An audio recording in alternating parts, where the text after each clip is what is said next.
profundamente el tema de la pederastia donde quiera que se presente. Es sabido, por desgracia, que mucha de esta violencia se ejerce dentro de la misma familia. Es sabido que la ejercen también profesores, que son muchos también los jefes de grupos juveniles. Y toca también y duele profundamente la Iglesia cuando se presenta en miembros del clero, en mucho menor proporción de lo que se presentan en todas las otras realidades de las cuales se ha hablado. Pero sin duda que es un golpe muy profundo y que la Iglesia ha dicho con toda claridad que personas que tengan esa opción de vida o que tengan esa debilidad, que no tienen cabida dentro del sacerdocio.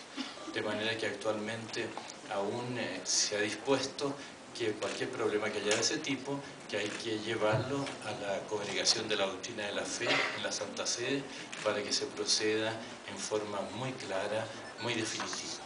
Es algo que desde luego que no queremos. ¿La segunda pregunta cuál fue? Se te olvidó a ti mismo. Los errores antropológicos que considera la Iglesia Católica, en este caso la homosexualidad.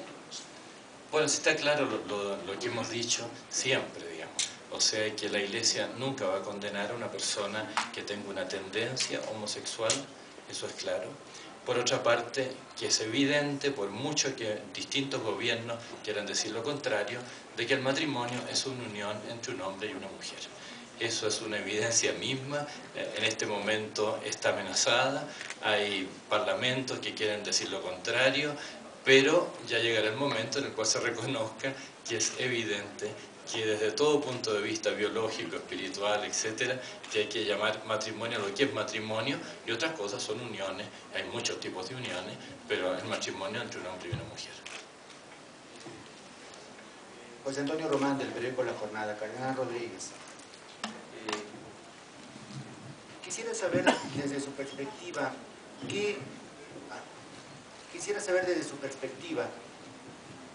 qué trascendencia, qué impacto tiene este proceso de desigualdad social que vive América Latina en el desarrollo de la familia.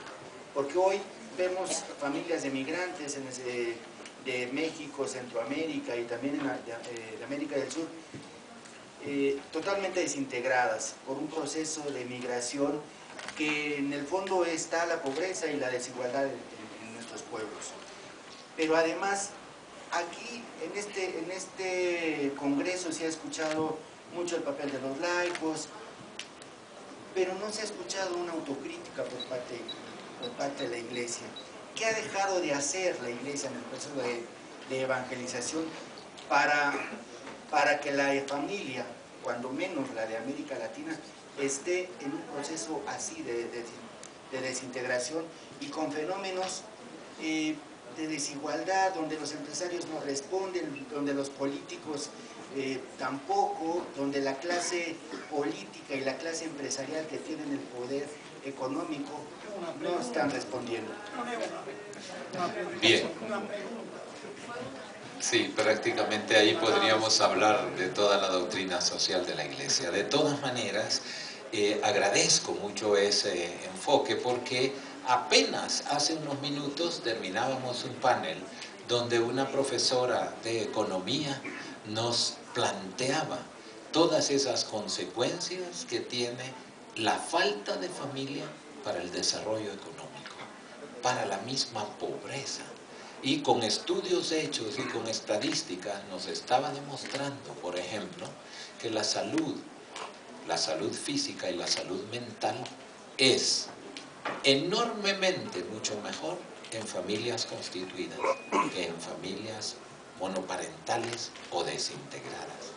Que la pobreza es mucho mayor en familias desintegradas que en familias correctamente integradas. Y así fue enfocando los distintos aspectos, las consecuencias que tiene, por ejemplo, en la educación superior, cuando la familia está desintegrada, cuando hay padres divorciados, etc.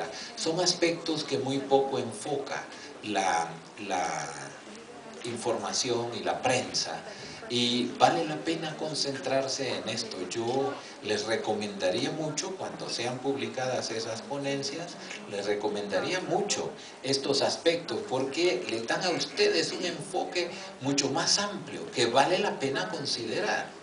Con mucha frecuencia, cuando tenemos conferencias de prensa, escuchamos preguntas sí sobre la homosexualidad, sobre esto, pero hay un horizonte enorme que queda sin reflexionar. Eso ha sido uno de los enriquecimientos de este congreso.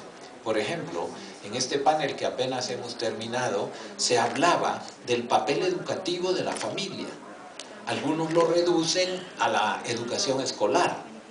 Aquí se nos enfocó, por ejemplo, lo que significa la educación moral en la familia, lo que significa la educación espiritual en la familia, lo que significa aspectos económicos y también lo que significa el testimonio de padres de familia, lo que hemos escuchado con muchísima emoción cuando tienen que enfrentar la enfermedad grave de un hijo y cómo acompañan a su hijo hasta el momento de entregarse a Dios.